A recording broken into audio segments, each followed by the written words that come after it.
What's up, Hoge? What's up, guys? Good stuff with Doug there. What do you think? Plank for defensive senior analyst, Bears defense next level. He'll teach you how to go out and kill people. We need some of that. I'm trying to just figure out where on the list of most overrated, most over talked about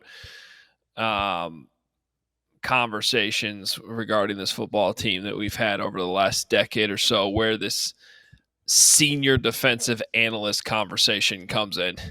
It's unbelievable. But we just hired him for him. Like, we're done. We don't have to talk about it anymore. Hire Plank, be done with it. Once again, the person doing that job is analyzing advanced opponents. Yeah, that wouldn't be Doug's job. Doug's job would be to just get the team riled up when they run out that tunnel. Doug could do different job. He'd look at advanced opponents. He'd say, "Go in there and kill that dude." That's all you got to do. That's what we need. I don't think this is a good idea. Why complicate things? Let's just simplify it down for this group. All right, back on track. I listened to Luke Getsy. I listened to John Hoge.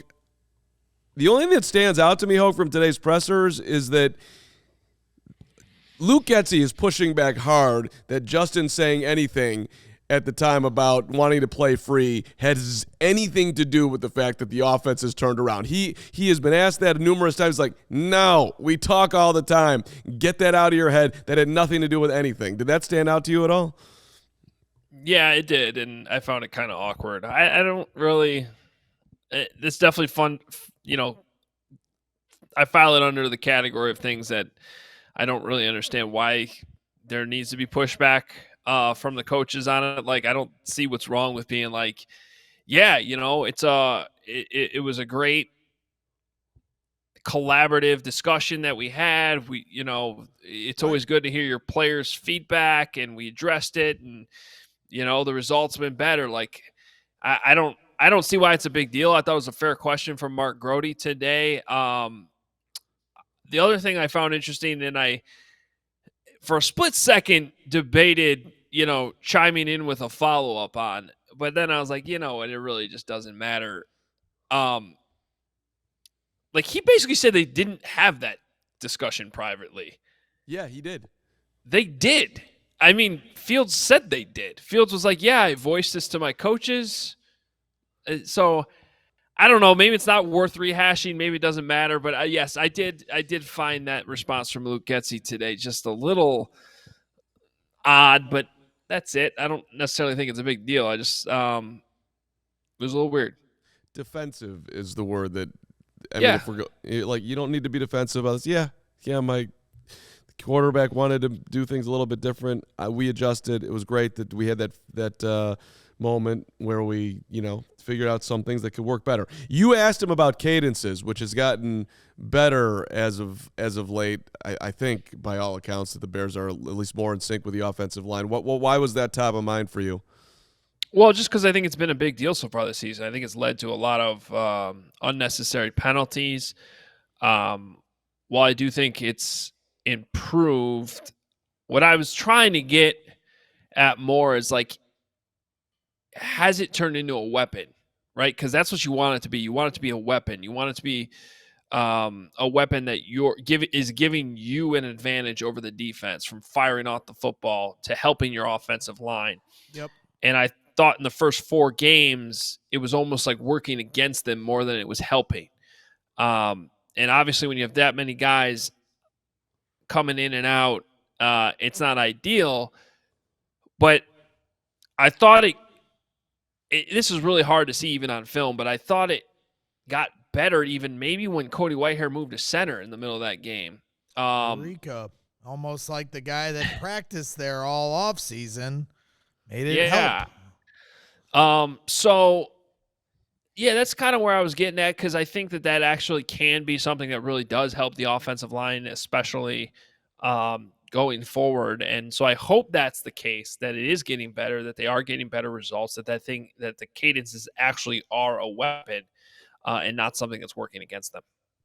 Nick asked a good question yesterday, talking about, the looks that they're getting from defenses now that Fields is starting to stretch the field with DJ Moore. And they said, well, in the last game, they gave a lot of single high safety even after they kept throwing the ball downfield.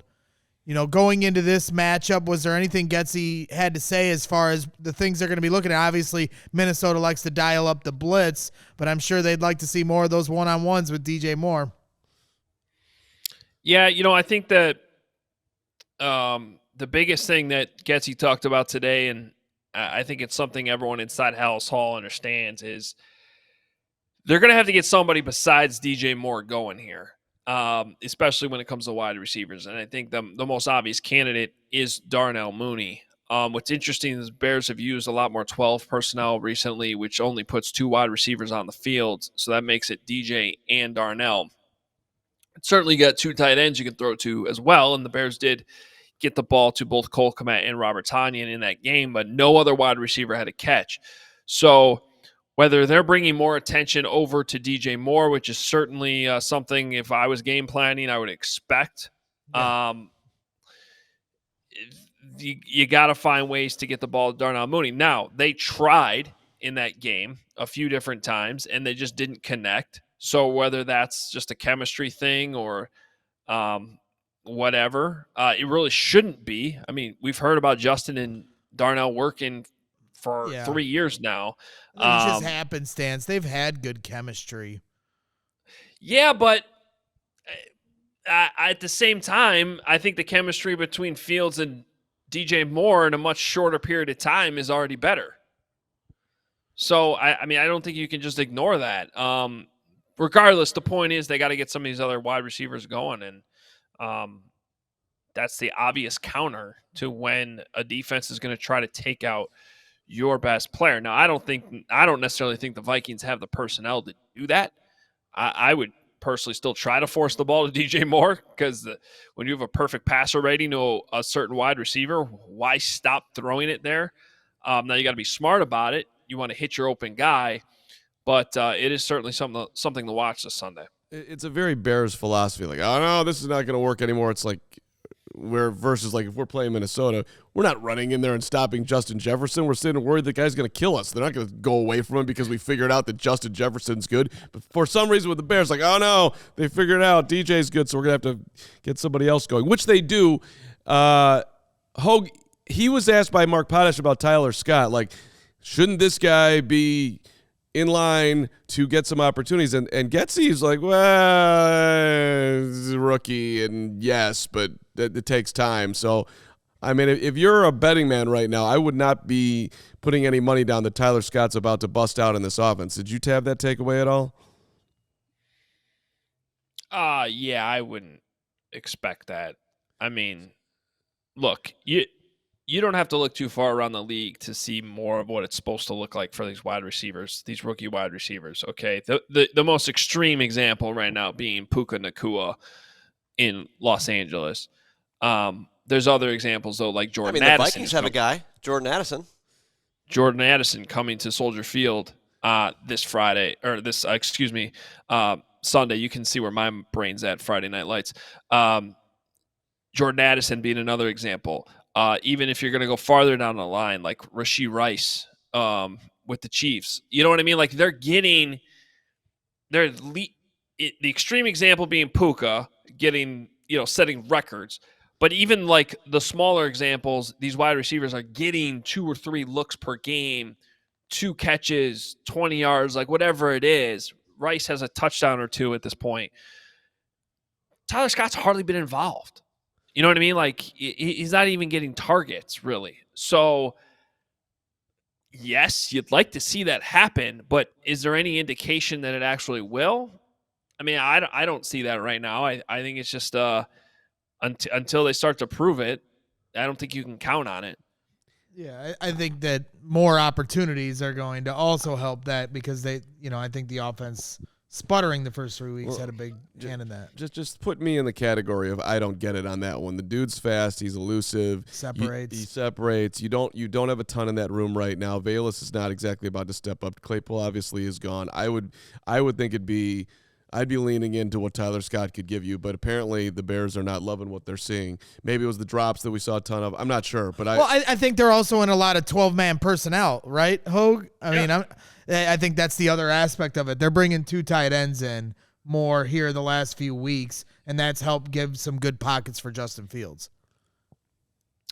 Usually it's the T word, trust. Oh, yeah, that makes sense. All right, anything else that stood out for you today? Yeah, the thing I want to ask is about the injury report real quick because it's a laundry list. It's a long list.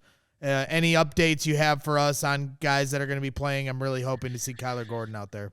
Yeah, well, it's illegal for me to tell you anything I saw at practice. They will carry me out of this room. Nothing you saw at practice. Out of this building in handcuffs. No, they won't do that. No, it's a long list, but I actually think it's a more positive list than negative, if that makes sense, because a lot of the names. Part of the reason why it's longer is because you had guys return from IR, and so they get put on that list when they didn't have to be on that list earlier. Hearing John Hoke talk today, I think you definitely got Jalen Johnson back this week. You definitely have Kyler Gordon back this week. Nice. It was sounded a little bit more iffy on Eddie Jackson, which I think is a big one to watch over these next few days. Not necessarily worried about Cole Kmet and whatever Braggs did to Cole in studio. I didn't do it. Don't forget Carm's little mishap during our interview with Cole. Remember what he did? Where he was like, Cole's missing? What, he made him sing?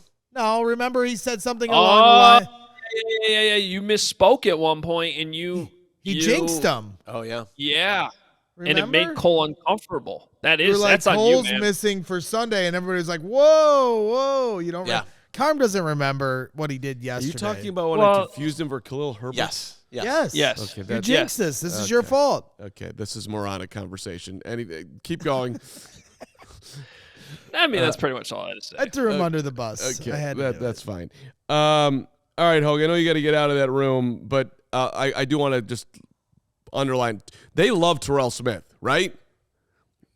We're going to see Terrell Smith. I think they like the early return, sure. Yeah. But, okay.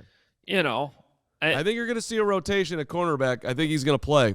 If you see a rotation, then I think that says a lot. But that's still a wait and see thing. I do have that high on my list of things that will be interesting to just see how that plays out on Sunday. Okay.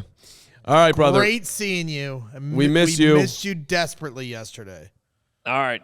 Yep. The rumors aren't true. I'm fine. I'm good. And I'll see you guys tomorrow or something. Or maybe never. See you later. See you for pregame on Sunday at the tailgate. Let's go. We all silly like the mayor.